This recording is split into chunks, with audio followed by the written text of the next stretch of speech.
हमारी तालीम, हमने सेहत को, इंडस्ट्री को, क्रॉप्स को, किसान को हम डिस्कस किया। अब हमारे पास जो तीसरा जो सेक्टर है जिससे जीडीपी या शरह नमू वो इन्हांस किया जा सकता है वो है सर्विस डिलीवरी।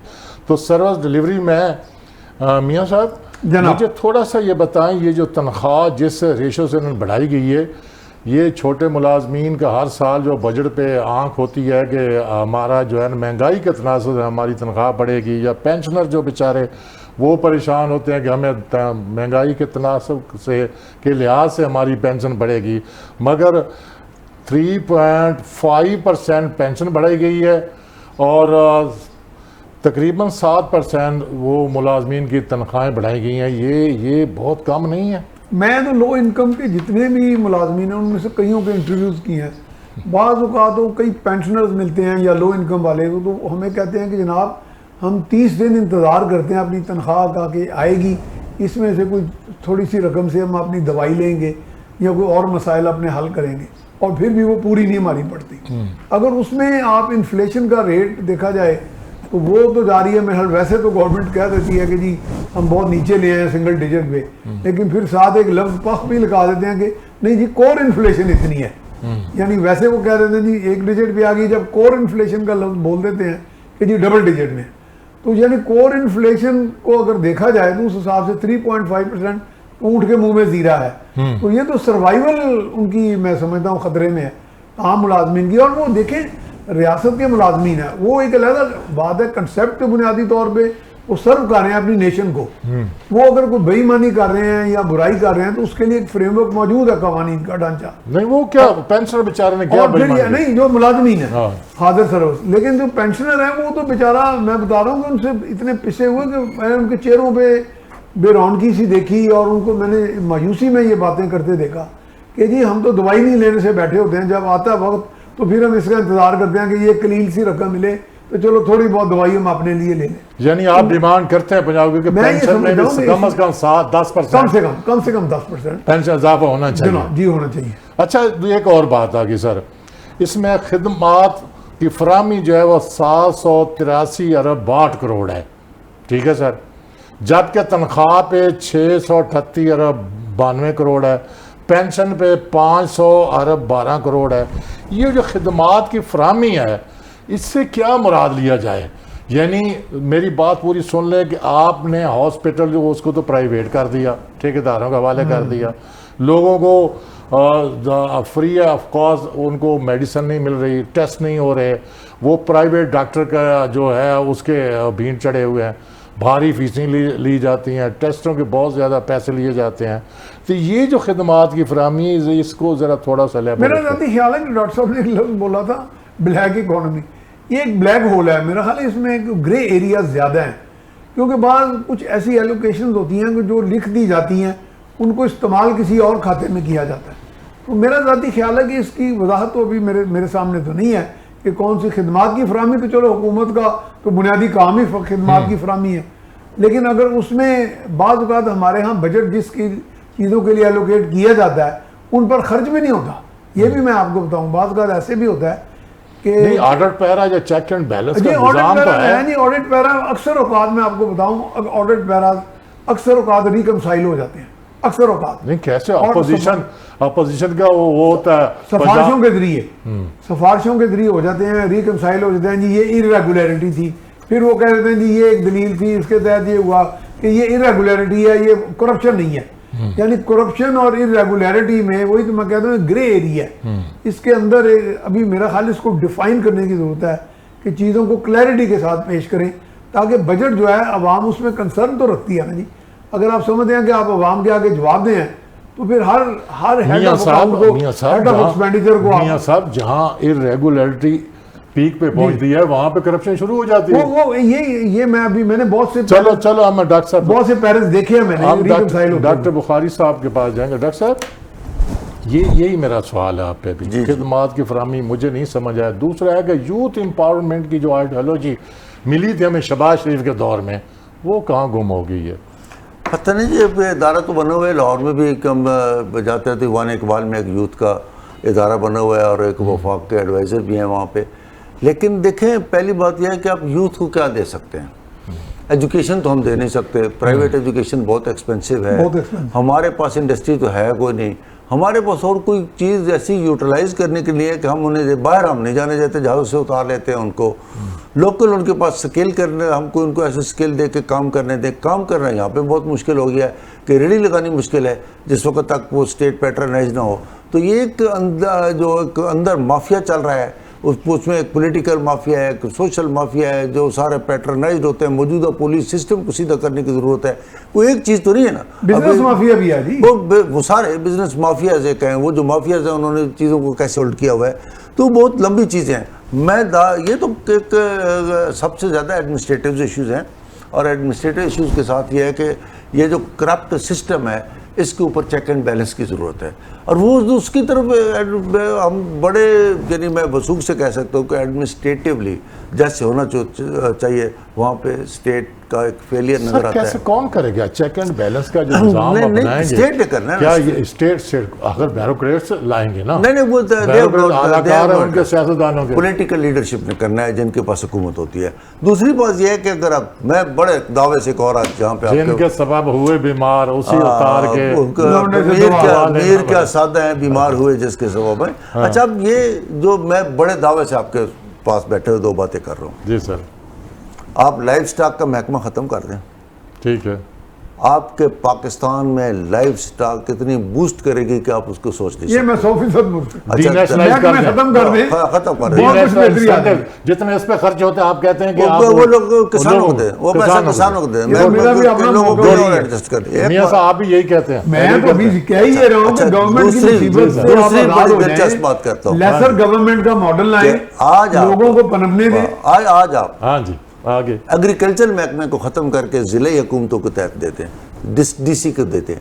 एक ज़िले के क्या आपने इसका आउटपुट देना है, आप यकीन करें कि मंडियाँ उसको देते हैं, तो सर लोकल प्रोडक्शन उसको देते हैं। ओवरऑल इंचार्ज है तमाम महकमों का, नहीं डिस्ट्रिक्ट वो कोऑर्डिनेटर है। सारा इख्तियार उसको दे कि जहाँ मंडी बननी है वो बनाए, जहाँ पे गला मंडी बननी है वो बनाए, जहाँ पे मवेशी मंडी बननी है वो बनाए, जहाँ पे वो अलाउ करे वो सारी नहीं, चीज़ आप करे। पब्लिक को दें ना, आप प्राइवेट, पब्लिक को प्राइवेट आप लोकल बॉडीज के अंदर करें। वही मैं कह रहा हूँ, वो DC को ना जाओ, फिर आप इख्तियार वो देगा ना, मेरे मतलब मंजूरी पावर आप डेलीगेट कर दें जो म्युनिसिपल कमेटी है, वही बात मैं कह रहा हूँ कि वो करे। अब आदमी वहाँ से लाहौर में आए, महकमे में आए, एग्रीकल्चर में आए, ये पाम रहा है, ये फलां महकमा है, ये मार्केटिंग है, ये इतनी करप्शन है कि जिसका आप तस्वुर भी नहीं कर सकते। सही। उसमें से निकाल के अगर लोग सस्ती चीज़ें लोगों को मिलेंगी, ज़िलाई सतह पे लोगों के मसाइल हल हो जाएंगे।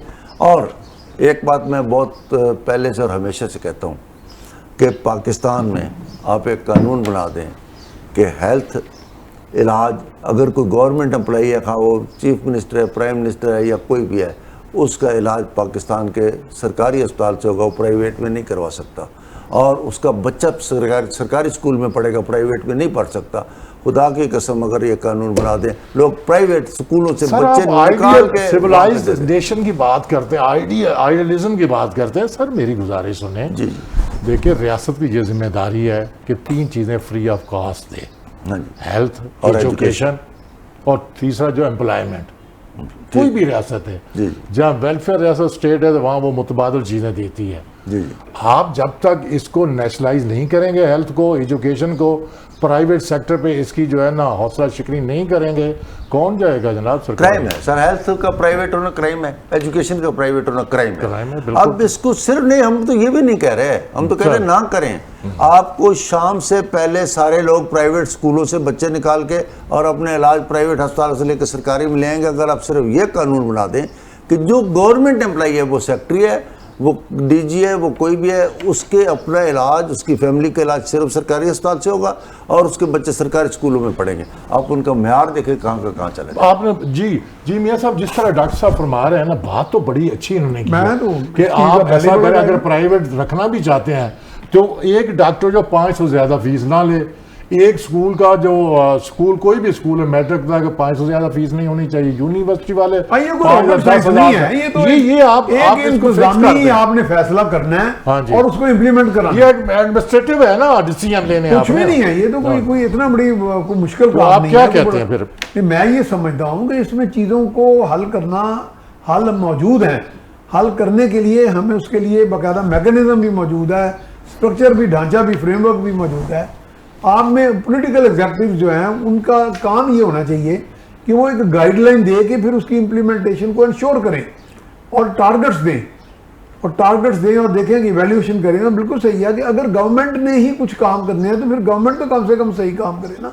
वैसे आप करप्शन की बात करते हैं तो मैं बात का बड़ा मायूस होता हूँ जब मैं मार्केट से जाके कोई सौदा कभी खरीद ले तो वहाँ पे जो करप्शन वो रेडी वाला कर रहा होता है, वो फ्रूट भुसा हुआ आपको दे के और आपको ओवर प्राइसिंग करके, और मैं समझता हूँ कि यार बात का वहाँ के गरीब आदमी भी उनसे खरीद रहा होता है।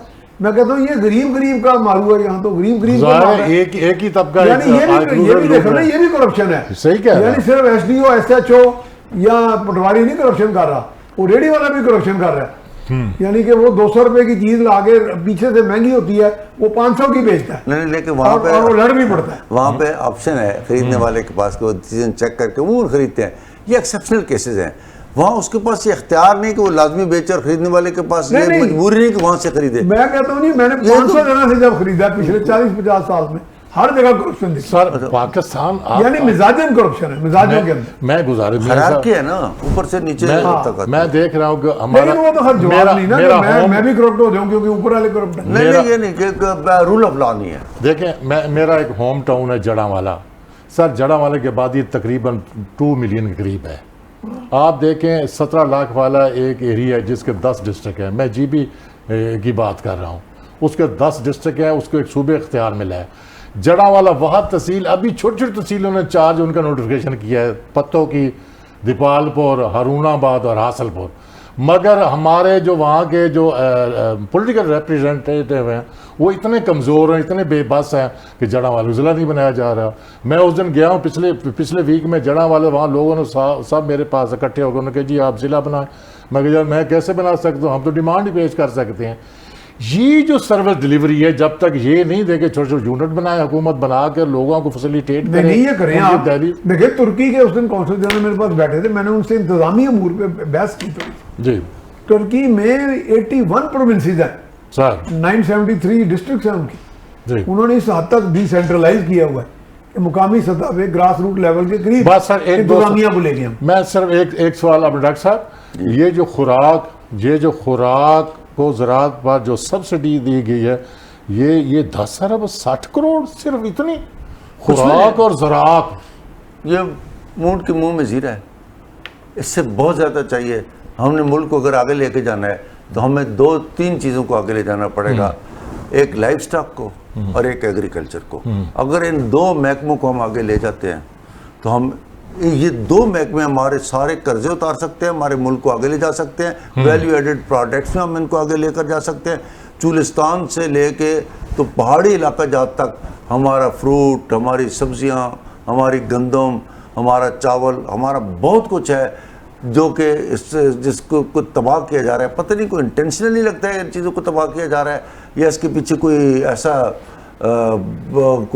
ऐसी सोच है कि जो यहाँ से एग्रीकल्चर को कहीं से छीन के कहीं और मुंतकिल करना चाहती है या क्या करना चाहती है, मेरी समझ से बाहर है।